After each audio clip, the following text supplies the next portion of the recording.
कहानी की शुरुआत होती है एक नदी से। एक नदिया जो देखने में इतनी खूबसूरत थी कि लगता था जैसे आसमान का टुकड़ा जमीन पे गिर गया हो।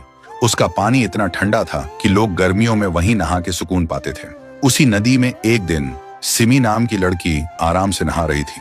तभी वहां आता है एक लड़का, राइस्टार। सिमी जैसे ही उसे देखती है उसका दिल धड़कने लगता है। पहली नजर का प्यार हो जाता है। लेकिन दूसरी तरफ सिमी का भाई था व्हाइट 444, गांव का सबसे डरावना इंसान, जिसने कभी इंसानियत की कदर नहीं की लेकिन अपनी बहन से बेपनाह प्यार करता था। सिमी ने जब अपने भाई को राइस्टार के बारे में बताया तो उसने कहा, मैं तुझे दुनिया की हर खुशी दूंगा, चाहे उसके लिए किसी की जिंदगी क्यों ना लेनी पड़े। पर राइस्टार एक गरीब इंसान था, लेकिन गांव का सबसे ईमानदार और सबसे प्यारा लड़का। उसका अपना एक प्यार था, रिमी। राइस्टार और रिमी एक दूसरे से दिलो जान से प्यार करते थे और जल्द ही शादी करने वाले थे। लेकिन व्हाइट 444 जब एक दिन रास्ते से जा रहा था तो उसने एक दुकान के पास राइस्टार और रिमी को एक साथ देखता है। देखते ही उसका दिमाग घूम गया और उसने अपने आदमियों के साथ मिलकर एक खूनी प्लान बनाया, रिमी को किडनैप करने का।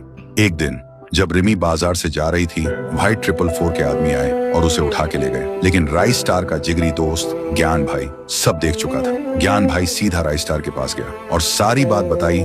राइस्टार बिना कुछ सोचे अपनी बाइक उठाकर सीधा व्हाइट 444 के अड्डे पर पहुंच गया। वहां रिमी को बंदी बनाकर रखा गया था। राइस्टार ने व्हाइट 444 से पूछा, ये सब क्यों कर रहे हो? मैंने तुम्हारा क्या बिगाड़ा है? व्हाइट 444 बोला, तूने कुछ नहीं बिगाड़ा। बिगाड़ा तो इस लड़की ने है। मेरी बहन तुझसे प्यार करती है और रिमी उसके प्यार के रास्ते में आ गई है, तो या तो रिमी को छोड़ दे या मेरी बहन से शादी कर। राइस्टार आंखों में आंसू लेकर बोलता है, मैं रिमी को कभी नहीं छोड़ सकता, चाहे मेरी जान ही क्यों ना चली जाए। तभी व्हाइट 444 का गुस्सा फट पड़ता है। वो बंदूक उठाता है और फिर अचानक से धुआं छा जाता है और जब धुआं हटता है तब दिखाई देता है गोली रिमी को लग चुकी थी। कुछ दिन बाद राइस्टार की शादी होती है। शादी धूमधाम से हो रही थी, सब आए हुए थे। तो दोस्तों आप बताओ, दुल्हन के घूंघट के पीछे कौन था? राइस्टार की शादी रिमी से हुई या सिमी से? अगर पार्ट 2 चाहिए तो कमेंट करो, पार्ट 2 लाओ।